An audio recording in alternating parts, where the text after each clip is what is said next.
All right, let's talk about shame.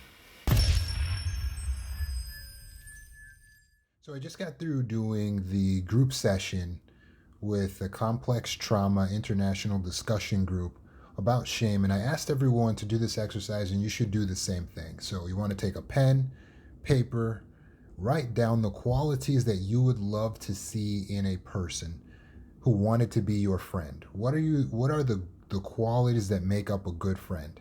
What do you think? Write them down. All the qualities that you think a good friend should have.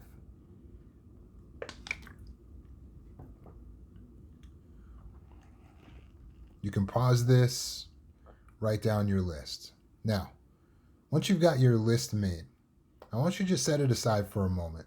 And let's talk about this issue of shame because all people who are experiencing complex post traumatic stress disorder are dealing with toxic shame, right? And I want to specify the type of shame we're talking about today is toxic shame. I'm not talking about the general good type of shame that we should all have. You know, when someone's like, uh, have you no shame, boy? Like that type of shame. Like, yeah, we should have that type of shame where it's like a general awareness of ourself and a desire to not do anything that would offend someone's sensibilities.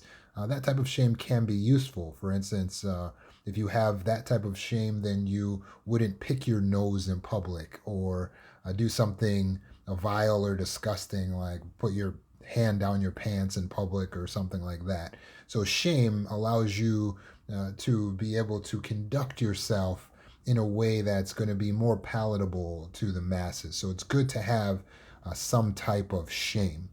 But the toxic shame that complex post traumatic stress disorder survivors experience is a deep, deep, deep negative feeling.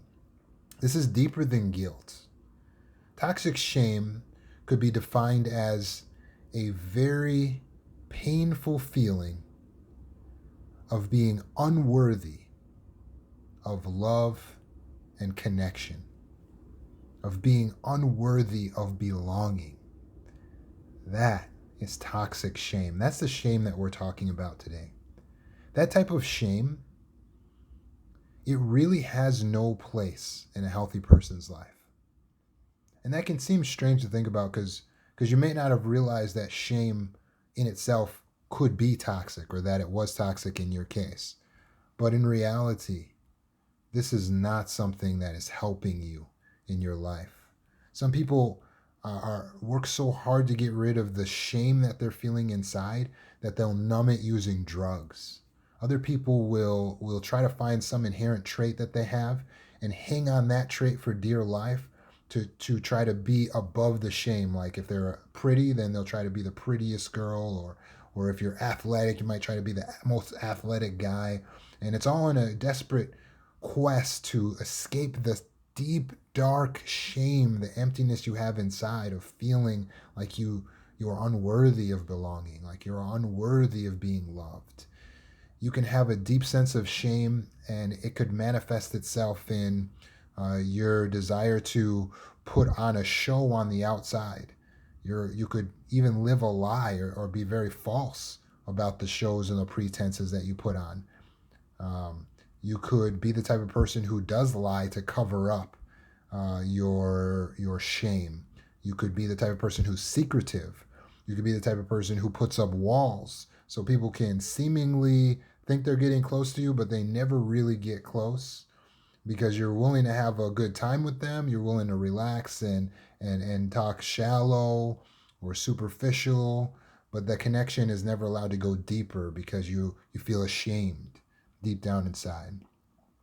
You could also be the type of person who's a people pleaser. So you're always trying to please everyone because deep down inside you don't really feel worthy of belonging just by the merits of sitting down and being a human being. So you are a human doing, constantly doing everything possible to give value to your existence because really you feel a deep sense of shame. Some people become overachievers as a result of their deep sense of shame. But all of that is coming from that painful feeling of being unworthy of love and belonging. Where do we get this concept, this feeling from in the first place? Well, of course, it goes back to our family of origin. If we had caregivers that abandoned us, then that can create a deep sense of shame because it gave us the message that we were not worthy of their love. That's why we got abandoned. Or if we had caregivers, they were there, they took care of us physically, but emotionally they were distant, then we can get the feeling that we are unworthy because they are emotionally distant from us. Or if they were neglectful of us, then we can get the feeling that we are unworthy because they neglected us. Or if they were mean to us, we could get the feeling that we weren't lovable. Otherwise, why would they be mean? Or if they were abusive with their words or with their fists or with whatever objects they could find to hit you with, you could get the message that you are the problem. You are unlovable. You are not worthy of love. You do not belong. You should be ashamed of yourself. And as a result, we go into adulthood carrying this hatred for ourselves, or this deep loathing for ourselves, and we constantly distract ourselves from the pain of by trying to connect to people in shallow friendships, or trying to turn on the music as soon as we get in the car, turn on the TV as soon as we get home, constantly be texting. And all of this is in place of real connection because we feel like we can never really connect because we feel ashamed of who we actually are.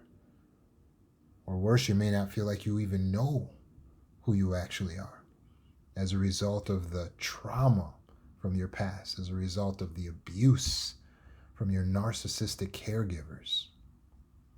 You see, because they were egocentric and they made their ego as number one, they didn't waste any time cutting down your ego. Because if they can cut down your ego, they see it as a win for them. That's the narcissistic predatorial mindset, is that if you don't have an ego, then their ego can be supreme, and then they can be worshipped. And so they cut you down verbally. They may have made comments about your looks. A mother's making comments about their daughter's looks. They may have made comments about your masculinity. Fathers and mothers making comments about their son's masculinity to cut them down, to make sure that they don't feel like they are powerful. They instead feel like they are not good enough. And this puts the caregiver in a position of power. You see, if the child is constantly feeling not good enough, the child will have to constantly work and dance and do whatever they have to do to try to prove themselves to their caregiver. And so they're always putting you in a position of having to prove yourself. What are you saying? You're lying. Prove it. Or they may have said things that were just hurtful. You're fat. You look ugly. What's wrong with your face? Would you break out? Was that breakout? You look like a crack addict. Why do you don't have a gap between your thighs? When I was your age, there was a gap between my thighs. Why does your hair look like a rat's nest? You know, you would be cute if you didn't have your father's nose. One woman said her mother took her to a plastic surgeon without any prior warning and presented it like, you should be so happy, I'm giving you a gift. You can finally get your nose fixed. The girl was 15, 16 years old. Mother took her to a plastic surgeon. The girl said, this is not what I want. I never wanted this. Gratefully, she was able to speak up for herself and not be pressed in to having to have that surgery against her will. But this is all too real, and this is happening all over the world. Harsh, emotionally abusive, and neglectful parents are diminishing the ego, the self of the child, making them feel down about themselves, making them feel bad about who they actually are. This is abuse, make no mistake. And if you've experienced this, then you know what it feels like to have your ego diminished by another person. And you may also, as a result, carry shame in your life because someone else wanted to pick you apart and put you down. But it's important for us to realize a simple fact. It's a very freeing fact and we can really recognize it, but it's simple. The fact is this: your worth is not determined by someone else's treatment of you. Your value is not determined by how someone else treats you. You see, you took the signals from your parents and their treatment of you, and you came to a conclusion that you were unworthy of love. But I'm here to tell you that is a lie. The conclusion you came to is a false conclusion. So you've been believing a lie that you are unworthy and that you don't belong and that you aren't as good as everyone else. That is false. And you got that conclusion from how you were treated. And now you must free yourself by realizing, wait a second, how I'm treated is different than what I really am. Someone else's treatment does not determine my worth. Someone else's treatment of me only shows who they are. It doesn't show me who I am. The way another person treats you is an indication of the type of person they are. It's not the indication of the type of person you are, because another person is not in the position to judge you. So they don't know your worth because they don't even know you. Honestly, they don't. Even if it's your mother, your father, your spouse, someone very close to you, they don't know you because they don't know your heart. Can they read your heart?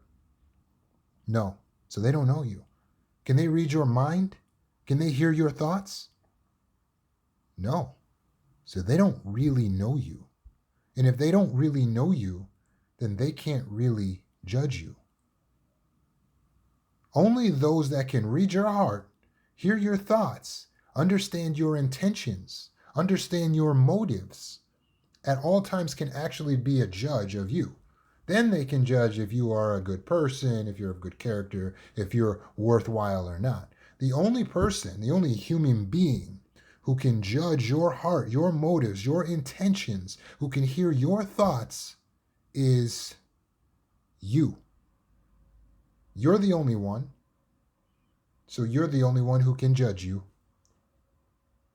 As far as human beings go, you are the only one who can judge you. So you have to determine what your actual worth is. You have to determine if you are actually a good person, if you are actually a worthwhile person. You have to determine if you are lovable. But right now, you're impaired. Your judgment is impaired because you still have the voice of your manipulative father or your criticizing mother in the back of your mind. So we're cutting through that noise right now. And I need you to recognize the truth. The truth is that whatever your mother and father said about you was just at best their perception. Whatever your girlfriend or wife or your husband says about you is at best his perception of you. So what everyone's thinking is what's making you feel shame, because you're thinking everyone thinks that I'm worthless and so therefore I must be worthless, but that's the wrong equation. 2 plus 2 does not equal 5.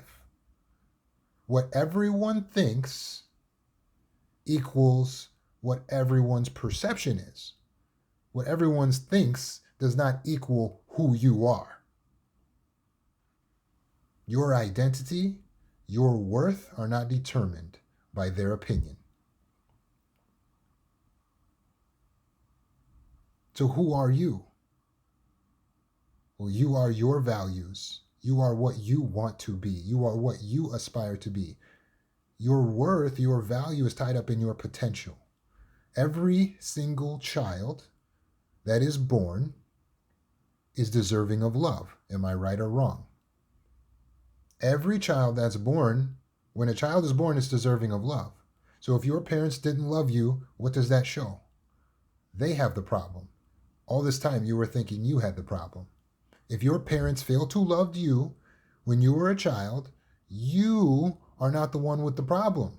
You were just born as a child. You just got popped out into this world like, oh, okay, I'm here.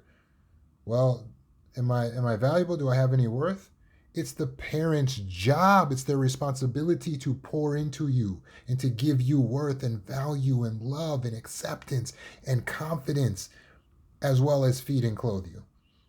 So when they just feed and clothe you, but they don't give you any value and love and confidence and acceptance, they are failing. So your parents failed. When they diminished you, when they called you names, when they said they didn't want to be around you, when they acted like they didn't have time for you, they failed. Accept it. Accept it. They failed. They were not very good parents. It's okay. A lot of us didn't have very good parents. That happens. It doesn't mean you have to be angry at them. You don't have to be. If you want to be, you can, but you don't have to be angry at them. It doesn't mean you have to never forgive them. You can forgive them. Just recognize what they are. They might be great at their job. They might be good people in their church, but they weren't really great parents. Because children need more than just food and clothing. They need emotional support. And they didn't teach you to help you to gain a good emotional IQ. They didn't tell you the truth, that you're actually amazing. And so I would like to help you to really see how amazing you are. I would like to try to prove it to you. So go back to that list. And you made a list of the qualities that a person would have to have in order to belong, in order to be a friend, in order to be lovable. They had to have these qualities. Now look at that list. You don't even lack one of them.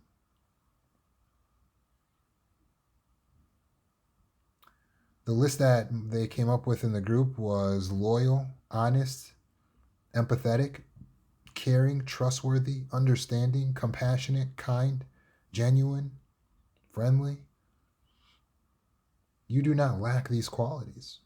You might have some stronger than others, yeah, but you have most all of the qualities on your list, don't you? Good. That is your proof.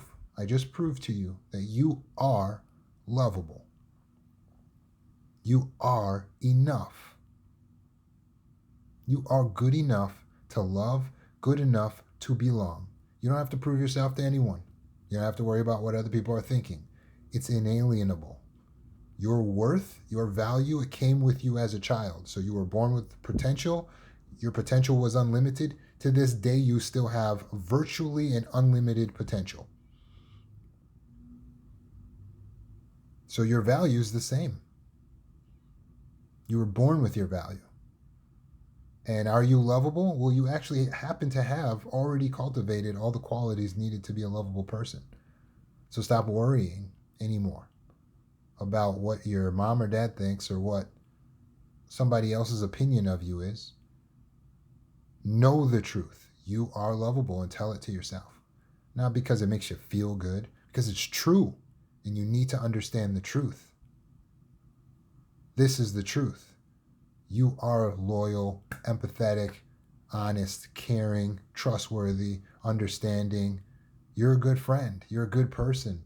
Anyone would be blessed to have you as a companion. They would be blessed. That's what you are. You're a blessing. Recognize that about yourself, and you can obliterate shame. Shame is not have any value in your life. Not toxic shame. Has no value. Guilt has value because guilt, like if we do something wrong, we should feel a little bit guilty, right? For a period of time, and then we need to let it go. You don't let that spiral into shame because guilt is, I did something wrong. Shame is, I am wrong. You are not wrong. You are a human being. I made a mistake. That's guilt. I am a mistake. That's shame. That's toxic. There's no place for it in your life. So if you'd like to obliterate it, here's what you need to do. Change the way you speak to yourself. Speak to yourself the way you would speak to another person. You would never say, you're so stupid. You idiot. Oh, God. Again, you never do anything right. I hate you. You would never say that to your child, to a loved one. So then why are you talking that way to yourself? Stop it. Don't talk to yourself like that. Don't be a verbal abuser. That's abusive. You are not allowed to abuse yourself. Sorry, that crosses the line. You are not allowed to kill yourself. You are not allowed to abuse yourself. That crosses the line. Here's what you're allowed to do: to care for yourself. You are allowed to make yourself feel metaphysically good. That is, to be in a good mindset and to have a good emotional state. You do this through a meditative process of closing your eyes and reminding yourself of the truth. And then, when the lies come up, the negative voices from mom and dad and your past and yourself, all the abusive voices come up, shut them down, replace them with the true thoughts. I'm loyal, I'm honest, I'm amazing, I'm kind. Bam. It's okay, I made a mistake, it's all right. Every time the old voices come up, shut them down. By doing that, you will create and build new neural pathways in your brain. Your brain will start to learn, oh, so when we feel bad, we actually are kind to ourselves. And it will close up the old neural pathways that you've built over time that taught you when you feel bad, you should punish yourself and make yourself feel awful. That's not helpful. Think about your ultimate goal in life. What's going to help you to get to that goal is being reasonable with yourself, being kind to yourself, building yourself up. Because when you have your confidence, then you are in your power. When you are living in truth, then you are in your intelligence. When you are kind to yourself, then you are in compassion. And that is the only right way to live. That's what's right. That's what's just. That's what's helpful. That's what's intelligent, powerful, and compassionate to the self.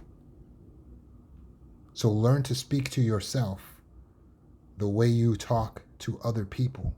Give yourself some of the same love that you've been given away for free to everyone else. And keep looking down at this list of these beautiful qualities, because that's who you are. You belong. You are deserving.